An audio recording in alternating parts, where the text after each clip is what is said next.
Manufacturers produce goods on highly rigid, efficient schedules. Customers, however, buy those products erratically. This creates a permanent structural mismatch between the timeline of production and the reality of consumer behavior. This diagram illustrates how inventory solves that mismatch. It acts as a physical buffer, completely decoupling the factory's timeline from the shopper's timeline. This allows businesses to meet demand instantly, regardless of the supplier's production constraints. If you remove that physical buffer from the equation, the supply chain immediately fractures.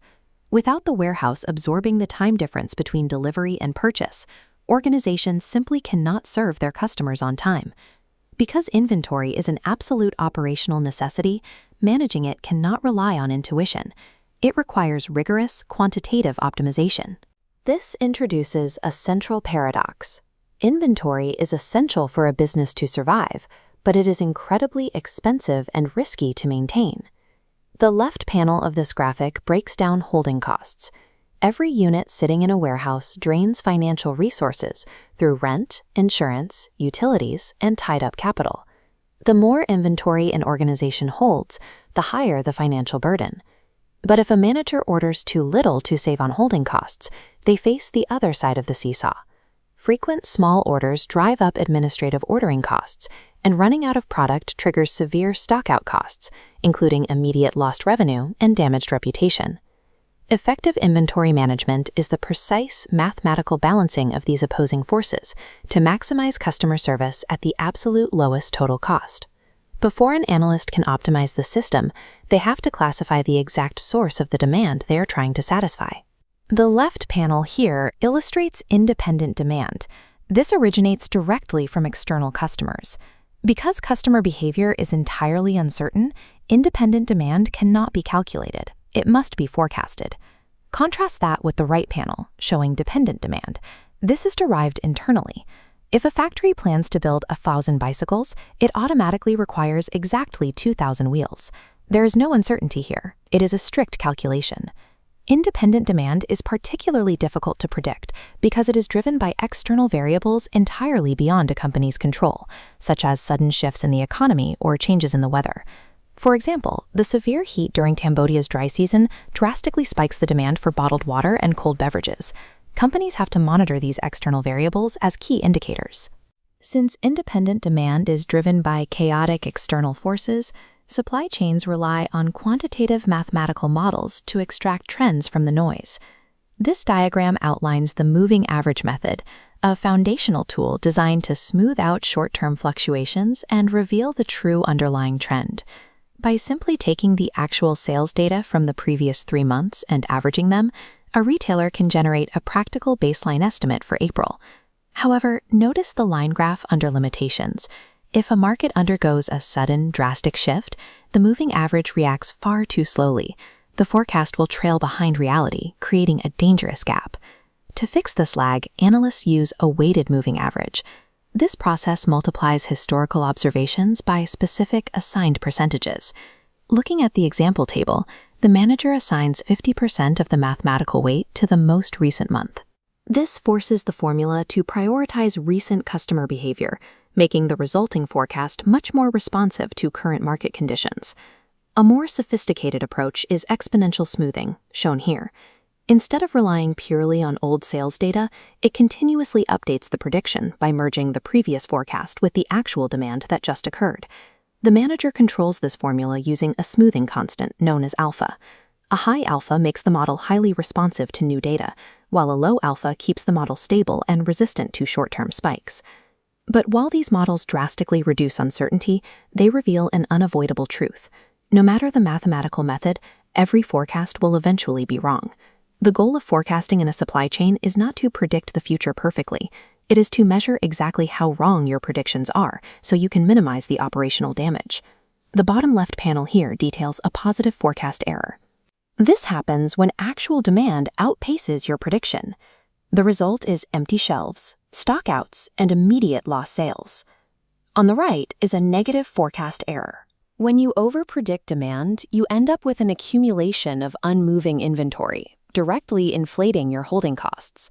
To measure this failure, analysts use this table to calculate mean absolute deviation, or MAD. By stripping away positive and negative signs, MAD provides the pure average distance between what you predicted and what actually happened. By tracking MAD over time, managers establish an objective mathematical baseline for their forecasting performance. But supply chain disruptions are nonlinear. A single massive forecasting failure is exponentially more destructive to a business than a dozen small ones. This visual represents mean squared error, or MSE. By mathematically squaring the errors, large mistakes receive massive emphasis. A 50-unit error doesn't just look 10 times worse than a 5-unit error, it looks 100 times worse. MSE is highly effective at identifying the specific products that carry a severe risk of causing catastrophic stockouts or stopping production lines entirely. Finally, this comparison shows mean absolute percentage error, or MAPE. A 20-unit error on a product that only sells 50 units is disastrous. That same 20-unit error on a product selling 10,000 units is irrelevant. MAPE expresses the error as a percentage, providing critical context for volume. By combining MAD, MSE, and MAPE, organizations convert the abstract reality of historical failure into a categorized, actionable assessment of risk. Once demand is forecasted and the error is quantified, managers must shift to physical execution. They have to determine exactly how much inventory to purchase in a single order to save money. This graphic defines economic order quantity, or EOQ. It is the specific mathematical formula used to balance the financial friction between the cost of placing an order and the cost of holding the inventory. The core mechanism is simple. If you order a massive amount of stock at once, your holding costs surge. But if you rely on frequent, small deliveries, your administrative ordering costs pile up. The graph on the right plots the total cost curve. EOQ identifies the exact mathematical valley, the lowest point on that U-shaped curve, where those two opposing costs are perfectly balanced. EOQ entirely removes guesswork from the purchasing department, providing a standardized, objective target for every single replenishment order. Knowing how much to buy only solves half of the physical problem. The system still needs to dictate exactly when to reorder and how to survive the wait for delivery. This graphic illustrates the reorder point. It is the exact inventory level that acts as a tripwire, ensuring new stock is ordered and arrives just before the existing shelf is depleted. The timeline shows average demand steadily depleting inventory. The reorder point calculation has to account for lead time, the mandatory delay between placing the order with the supplier and actually receiving the goods at the warehouse. Because lead times are rarely perfect, this diagram introduces safety stock. This is a bedrock layer of inventory held exclusively as an insurance policy against uncertainty. It is specifically designed to absorb sudden spikes in customer demand or unexpected supplier delays, like a truck stalled for 3 days at a busy border crossing. The buffer zone on the right side of the timeline proves the concept. The variability of delays is absorbed by the safety stock, preventing the inventory line from ever hitting zero. The entire system works in tandem. EOQ dictates the quantity, the reorder point sets the exact timing, and safety stock guarantees the final service level. Performing these calculations manually for a few items is possible, but in a modern global supply chain, these equations are monitored and executed for millions of products simultaneously by information technology.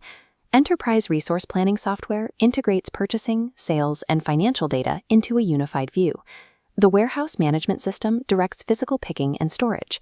Finally, RFID tags eliminate manual scanning, providing instant visibility across the supply chain. Technology doesn't replace the manager's judgment. It simply provides the high-fidelity data required to execute supply chain theory at an industrial scale. Inventory management is the process of taking the chaotic, entirely unpredictable nature of human demand and forcing it into a finely tuned, highly protected operation. The science of modern supply chains isn't found in predicting the future perfectly. It is found in the constant, objective measurement of error and the rigorous mathematical pursuit of the lowest total cost.